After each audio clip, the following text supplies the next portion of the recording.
Namaste.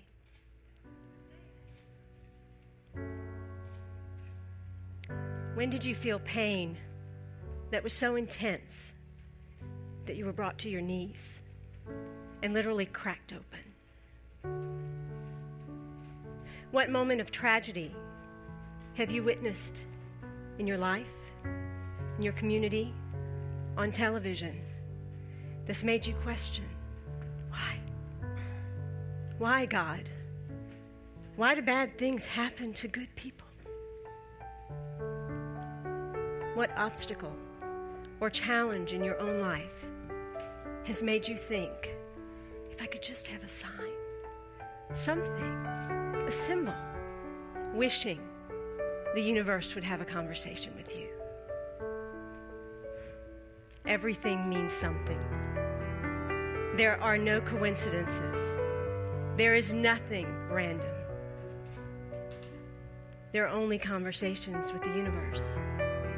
Signs, symbols, messages, mirrors, everywhere. We're all the same. Each one of us wants to feel love. None of us wants to feel pain. And every single individual on the planet is trying to make meaning of this thing called life.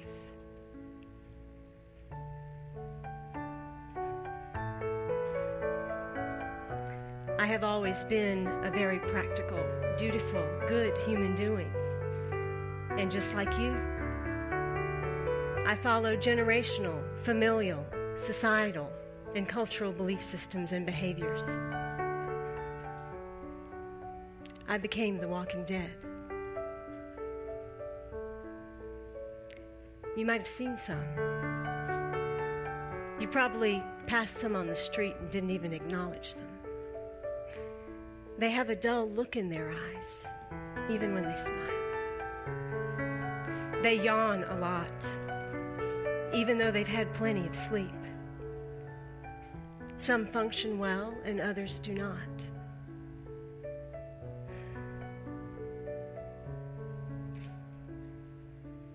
I was the walking dead.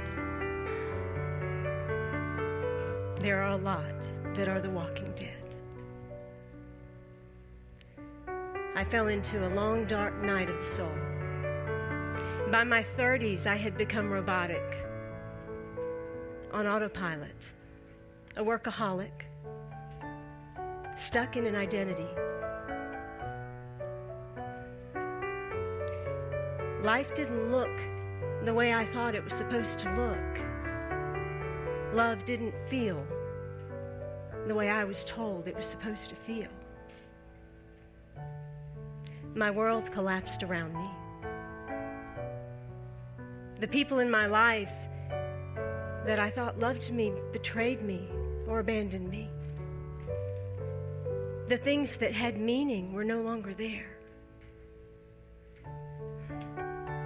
I found myself weeping on my prayer room floor.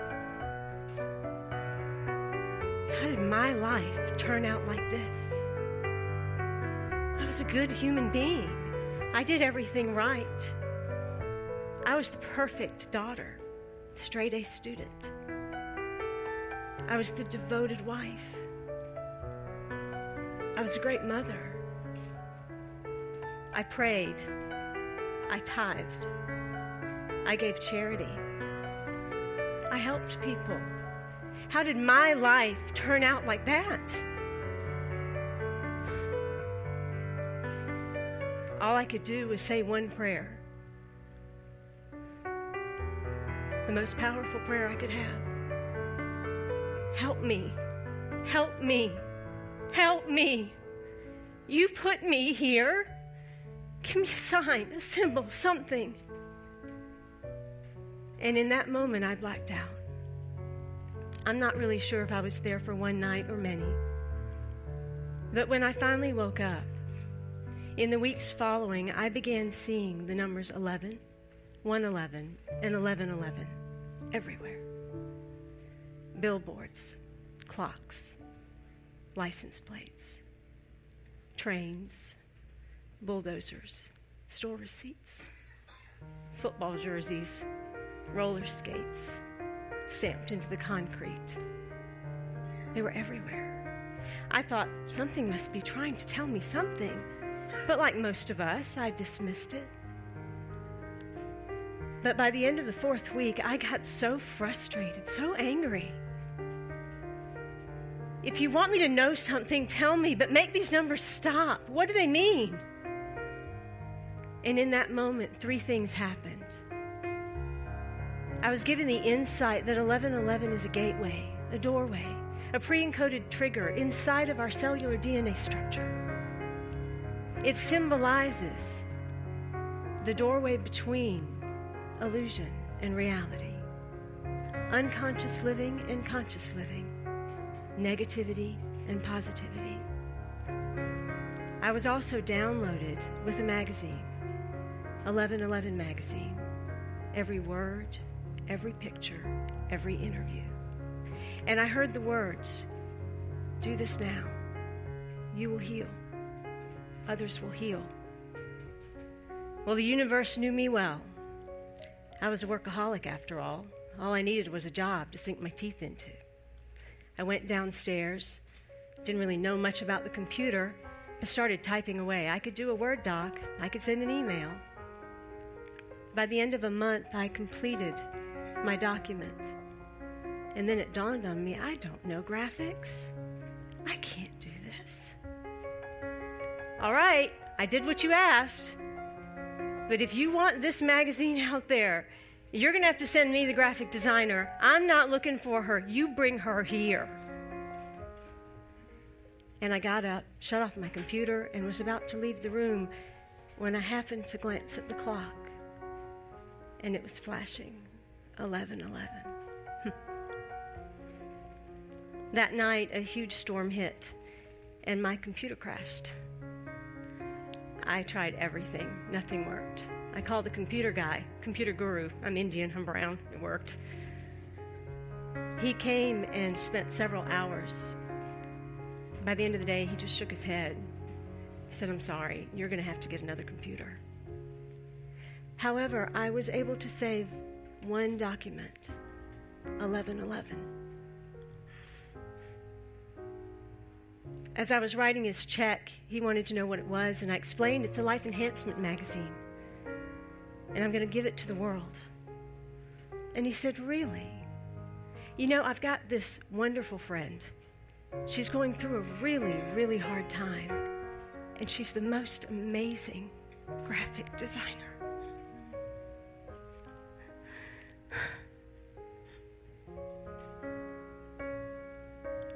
Is this how life works? Maybe we've got it all wrong.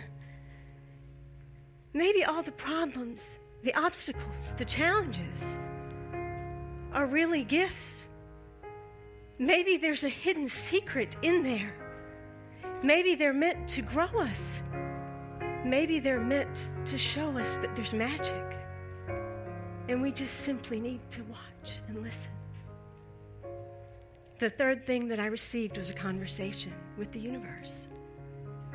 Imagine before you got here, a luminous, beautiful mass, harmonizing, light, sound, and color, brilliant, expressive, full of love, brilliance, radiance. It glowed and it hummed, and it knew of itself to be this, so much so that all of a sudden, in a swell of love, 3 sparks burst off. Gazing back at the mass, witnessing how amazing it was, how amazing the source that they came from was. The smallest spark said, "I desire to witness this again and again and again, to know my brilliance, my beauty, my power, my presence."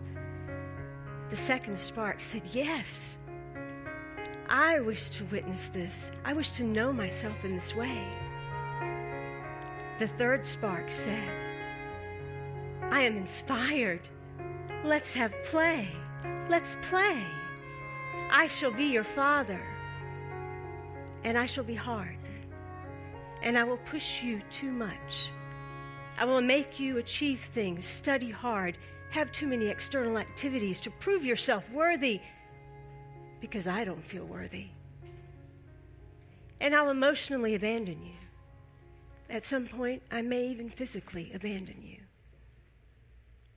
And the second spark said, yes, I too wish to play.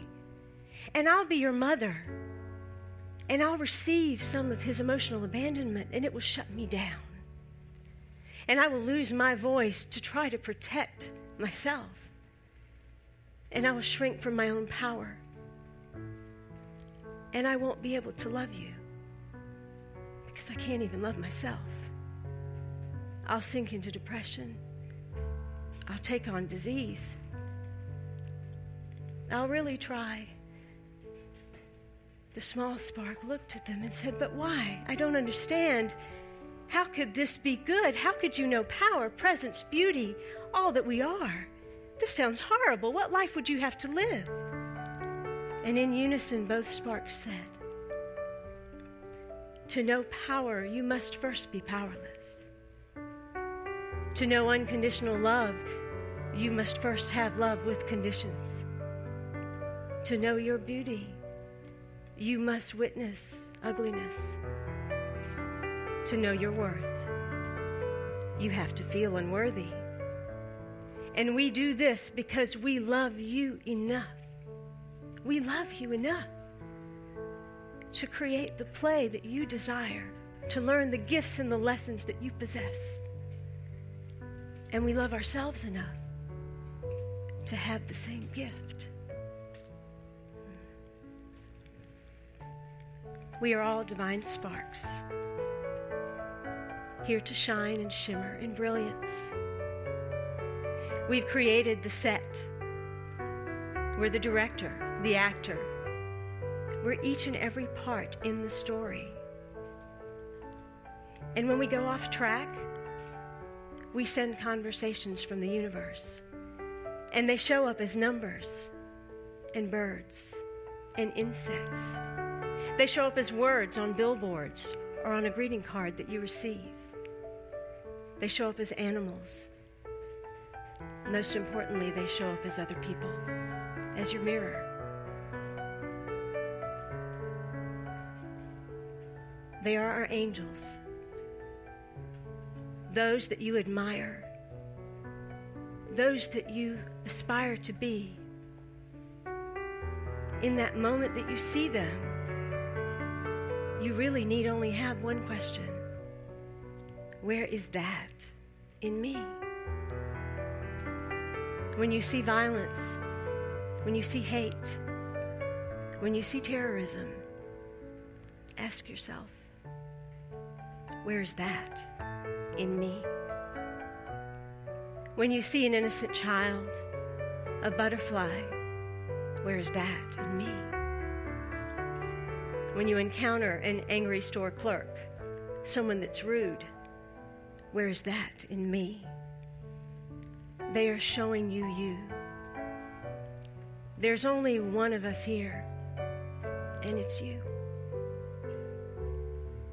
And the rest of us is God, the rest of God, showing up in a different face, in a different body, in a different place, to give you a gift. Some angels disguised, some angels. In this moment, be still. In this moment, imagine before you got here. Imagine the degree of love that would have to have existed for light, sound, and color to manifest into physical form that's you. You are a divine aha moment. You. There's only one of us here. And God is sitting next to you, behind you. God is pumping gas next to you, in the checkout line in the grocery store. God is nursing your elderly and teaching your children.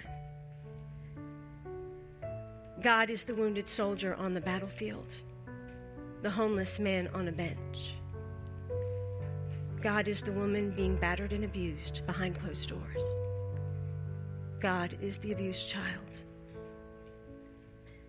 And God is that one pulling a trigger at a school to teach us something.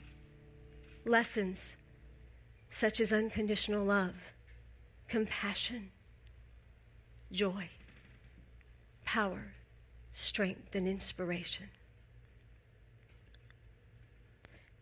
So there's only one of us here, and it's you.